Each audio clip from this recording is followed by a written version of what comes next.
He had been called a prodigy. Coaches spoke his name in reverent tones.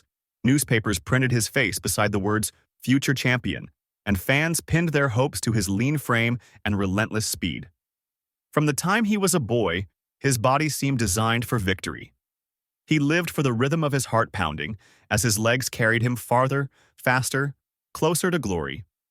Every medal he won was not just a decoration. It was proof that destiny favored him. The dream, of course, was the Olympics. It hovered in every headline, every training session, every sleepless night. He pushed himself beyond pain, beyond exhaustion, beyond reason.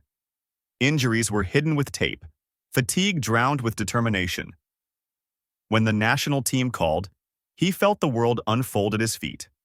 He trained in foreign camps, ran before dawn, carried the weight of an entire country's expectations. Then came the moment meant to define his life. Qualifying heats that would send him to the Olympic stage. He was ready, sharper than ever. But fate rarely reads the script. Mid-race, a sharp pull tore through his leg, searing pain that bent him in half. He collapsed onto the track as the crowd gasped. His dream ended in that instant, not with the glory of a finish line, but with the silence of a stretcher carrying him away. Doctors spoke in cautious tones. Surgery was required. Recovery was possible, but uncertain. And while he lay in bed staring at white ceilings, rumors began. Whispers of performance-enhancing drugs. Anonymous sources claimed his sudden rise had been too good to be true. Soon the whispers became headlines. Sponsors withdrew, coaches turned cold. The injury kept him off the track, but the accusations erased him from memory. He protested. He insisted on his innocence, demanded tests, begged for a fair hearing. Some cleared him, others muddied the waters. In the end, the damage was irreversible. To the world, he was not the boy who ran with wings on his feet. He was the athlete who cheated, the star who burned too quickly. He was forgotten before he healed. The years that followed were a descent. Depression wrapped around him like chains. He withdrew from friends, avoided former teammates, walked streets where once he had been celebrated and now was ignored. Work was hard to find. Who wanted the disgraced runner? He moved through odd jobs, warehouse, construction, delivery, each shift a reminder of what he had lost. Nights were worse. He lay awake replaying races in his mind, hearing the roar of crowds that no longer called his name. His second chance arrived unexpectedly. One afternoon, he wandered past a local track. Children were practicing sprints, their laughter mixing with the sound of sneakers pounding the ground. He stood at the fence watching, lost in memory. The coach recognized him and waved him over. The man asked if he would demonstrate starting blocks just once for the kids. Hesitant, ashamed, he agreed. He crouched, felt the familiar coil of muscle, and launched forward. His leg protested, weaker than before, but the motion returned something he thought gone forever: purpose. The children clapped, wide-eyed. They didn't see a fallen Olympian. They saw speed, strength, grace. They saw someone worth imitating. For the first time in years, he smiled. The coach invited him back.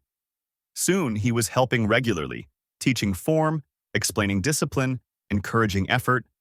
He realized that while his body could no longer carry him to medals, his experience could carry others toward their own dreams. Slowly, the bitterness that had poisoned him began to drain. He started training young athletes in earnest. He taught them what he had once believed, that talent is nothing without work, and that work means nothing without integrity.